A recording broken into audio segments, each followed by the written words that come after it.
Hey guys, welcome back to a brand new video here on the channel. It's been a while since I've done one of these videos, but we have another upcoming big ass prop auction over on the prop store. So I'm gonna be taking a look at their latest catalog. There are some interesting goodies in here, stuff I did not expect to see, particularly one Halloween themed piece that isn't screen used, but pretty damn cool nonetheless. So what I'm going to be doing is reacting to some pieces here in the catalog, going through the descriptions, also seeing what the estimates, so we can gauge how much these pieces may potentially go for. Again, we've got like each end of the spectrum when it comes to certain pieces that they've got listed here. This is the entertainment memorabilia auction. Now this is supposedly taking place Thursday the 14th of November right up until Sunday November 17th. There's also a Batman themed auction coming up that is from Warner Brothers, from the Warner Brothers archive. So that includes a shitload of bat suits, including some Batfleck cows, which is just unheard of. Get to see some nice up close detailed shots of those pieces, which I'm jonesing to see. So first off, we have some pieces from Zack Snyder's 300. We have Gerard Butler's Leonidas partial costume with Vincent Reagan's helmet. So a bit of mixed going on here. It's not a fully completed costume, but there's also a stunt costume as well from 300, and they've just thrown a fedora in there from Adjustment Bureau, as you do. Now this is interesting. We've got a special effects xenomorph tail from the original Alien. Estimate 10,000 to 20,000 pounds just for the tail.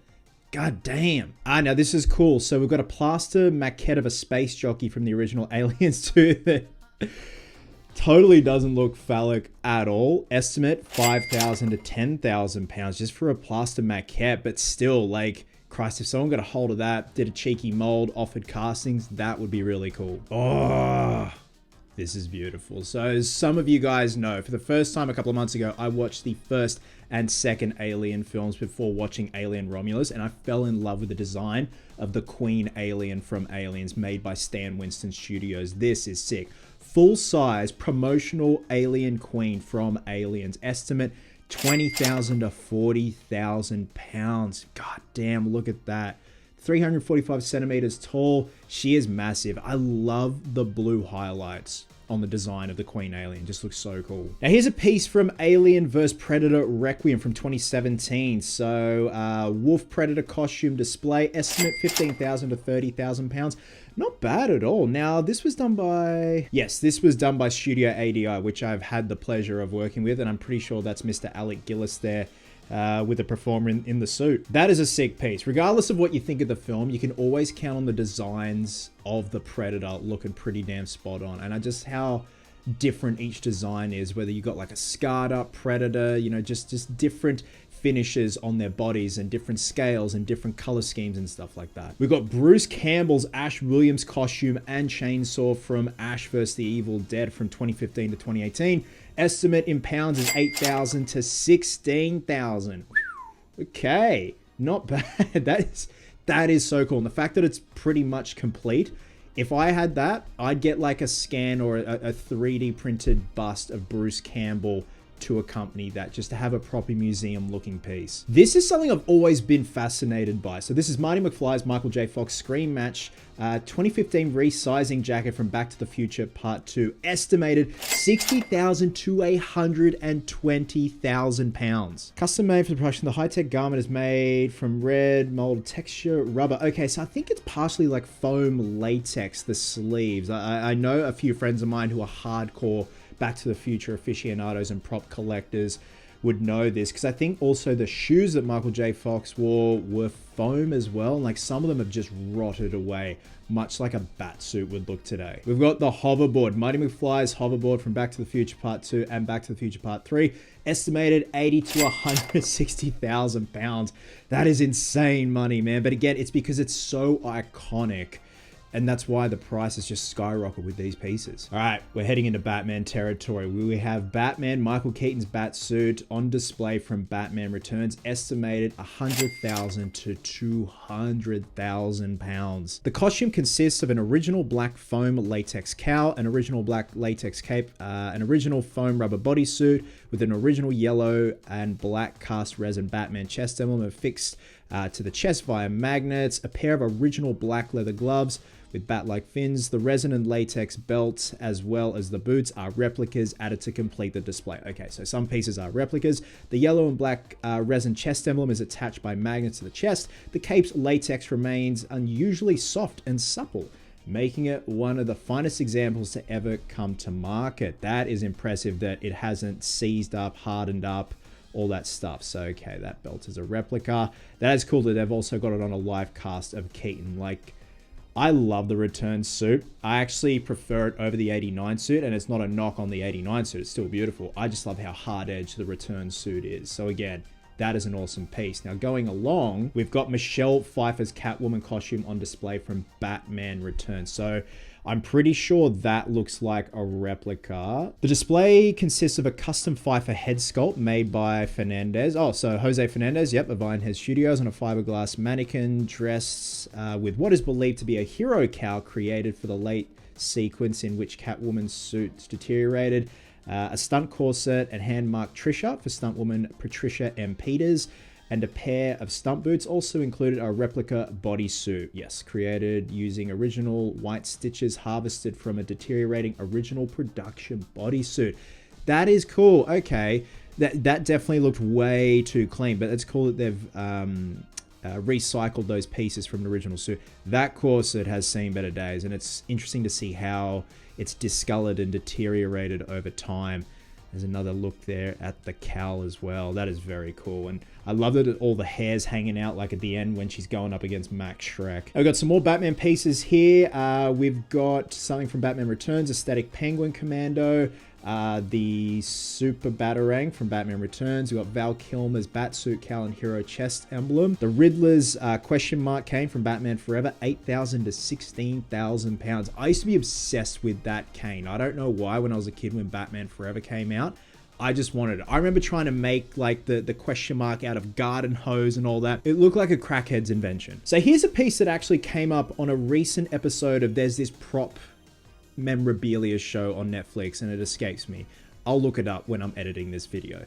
And they actually had this particular suit from Batman and Robin, Clooney suit, which is mounted on a live cast of Clooney. So estimated is 40,000 to 80,000 pounds. So made of black foam latex, vinyl, resin, leather with an iridescent metallic finish. While the emblem and fasteners are replicas created from original molds to complete the costume for display. Okay, so only a few pieces are replicas, but for the most part, screen used, baby, which is very cool. And that suit looks like it's in great condition. And again, the film is goofy and just silly fun to watch, but I love those suits, especially just the paint finish on them as well. Just the ice blues. I love it. Now we've got a screen matched hero Chucky Good Guy doll from Cult of Chucky, 15,000 to 30,000 pounds. That looks very similar to that one that came up a few months ago that had been refurbished, and they didn't state that. Remember when it discolored and it turned brown?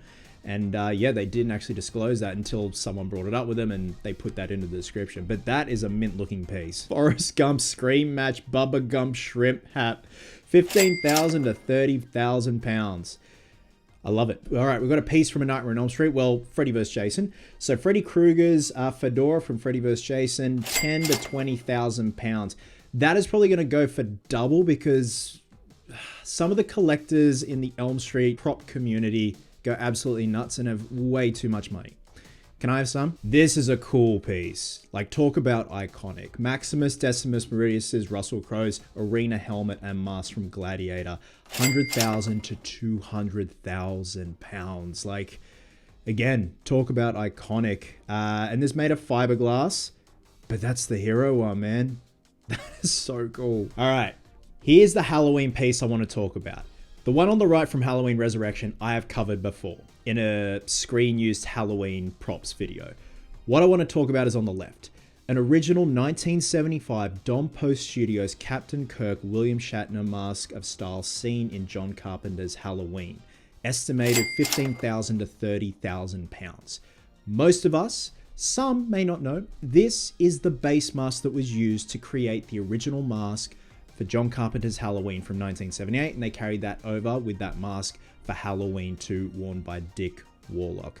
I've never seen one this pristine before in my life, and it looks like it has indeed been foam filled. This specific mask was not used on the film. As such, it maintains all of its Captain Kirk features. It has not undergone the alteration process to become a Michael Myers mask. The Captain Kirk mask was discontinued by the studios in 1976, and this one has been since foam filled for display purposes. Again, that is a beautiful looking copy. Like, god damn, man.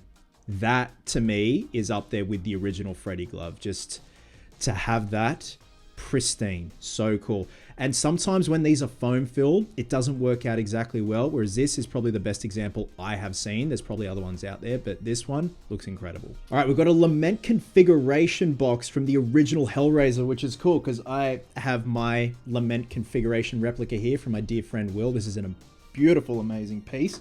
So estimate is 7,000 to 14,000 pounds. Honestly, I thought it would be higher, and it may go for higher. Like something from the original Hellraiser, that is super rare, man.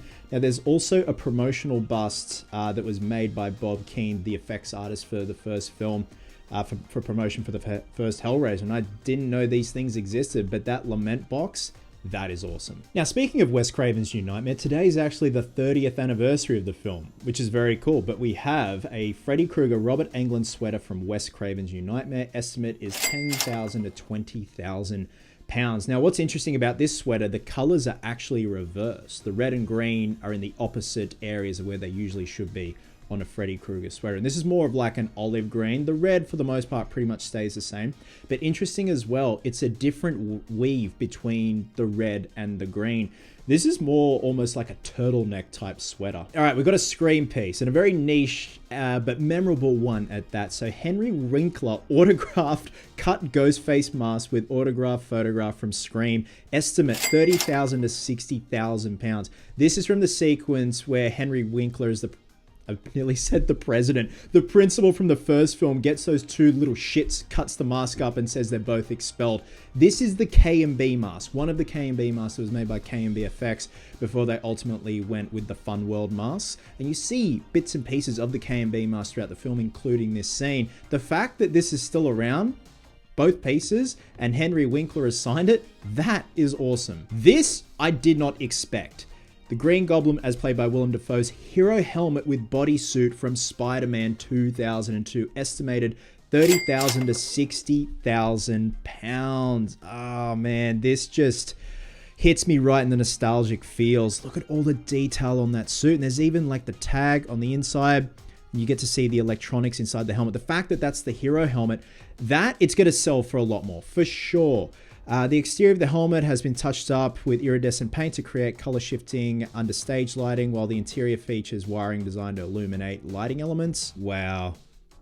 And to see it all complete, that is incredible, man. All right, here's a big one. This is like the Nostromo from the previous auction. A Scream match Stormtrooper, Sandtrooper helmet from the Jedi Mind Trick scene. Move along, Star Wars A New Hope. Again, iconic, but also with an iconic scene and quote. Estimated 250 to 500,000 pounds.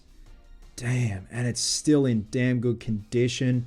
I love seeing these helmets up close because these, alongside with the Darth Vader helmet from the original trilogy, they're quite crude because they're all hand sculpted, no 3D printing back in the day. But I love seeing all these details up close. And there you go, they've matched it there. There's a crack there. They've matched up all these little pieces here. That's like up there with Indiana Jones's fedora. And then Imperial Stormtrooper armor with Scream match belt and holster rig. Again, 250 to 500,000 pounds. And there you go, guys. Those are some pieces that really stood out to me with the latest catalog from the upcoming prop store auction. I wish I could have covered a lot more, but there's like 350 pages in there. The one that stood out to me, that Green Goblin costume. I did not expect to see that. Again, I just love the design of it. It's a little bit like hokey now, but back then I'm like, that's the Green Goblin for me. But also, that Captain Kirk mask, that Dompo Studios Captain Kirk mask, in such good condition considering it's been foam filled. Gorgeous. Love you guts, and I'll catch you in the next one.